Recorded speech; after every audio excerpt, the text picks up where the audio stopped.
Hi everyone, thanks for the opportunity to talk about our, I won't say it's a very long, big mouthful. Before I start, I'd like to acknowledge the traditional owners of the land where I am, the Darug Nation, and for the lands that everyone else that's participating today is located on. Yeah, Jennifer sends her apologies that she was unable to be here today. She got called away at the last minute.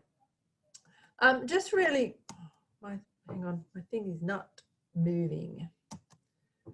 Why am I not moving? Sorry, my slides are not progressing and I'm not sure why. There we go. So just really quickly before I start, I'll give you a little bit of an overview of what's included in the professional standards. So what we did was we looked at professional standards that were available around health profession education. We did a literature review and we identified that there was quite a lot of standards, but none of them were interdisciplinary.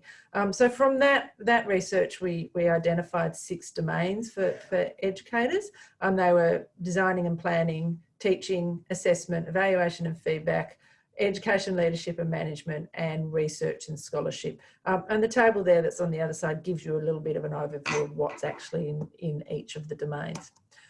Then the next level to the standards was that we designed it across 3 different levels. So we've got level 1 would be a beginning education practitioner. Level 2 would be somebody with a little bit more experience, and then level 3 would be your more experienced educators, often people that are in education management positions. So this was all done, and these standards were actually finished in 2019. And then we got to a point where we thought, well, now where we're implementing them, we needed to hear from the people that we were targeting, so our educators and our education managers, about what they thought of the standards and how they thought we would be able to implement them.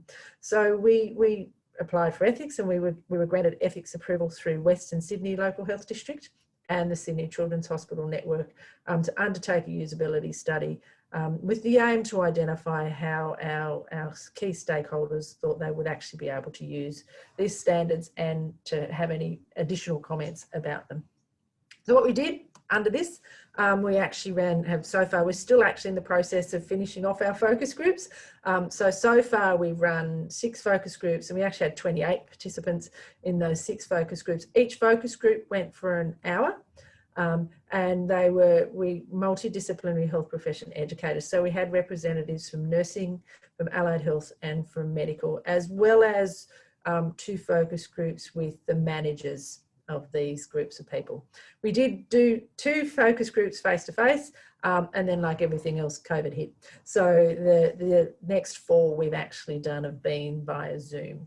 The model we've used is a Gruber and Lincoln 4th generation stakeholder analysis model, where we actually ask participants to present us with positive statements about the standards, negative statements, so claims and concerns, and then to prioritise the top 3 issues that they would like to see addressed from considering their positive and their negative information about the standards.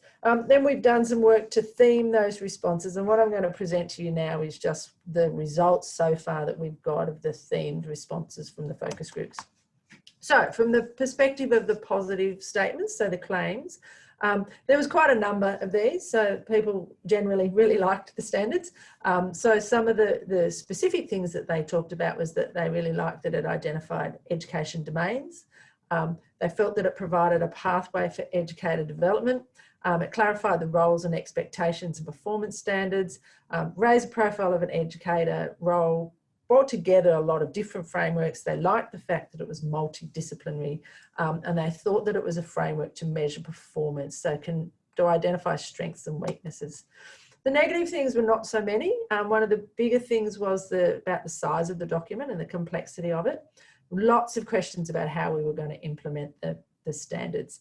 And one thing that came out was that there was no clear link in the standards around career progression and remuneration across all disciplines.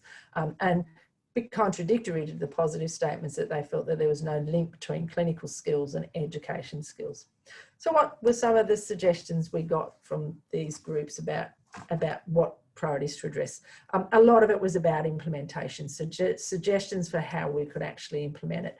has suggested training super users, using case studies, using it to clarify the scope of practice for educators, using frameworks to develop series for professional pathways, videos. There were some suggested additions, such as training needs analysis, outlining goal setting.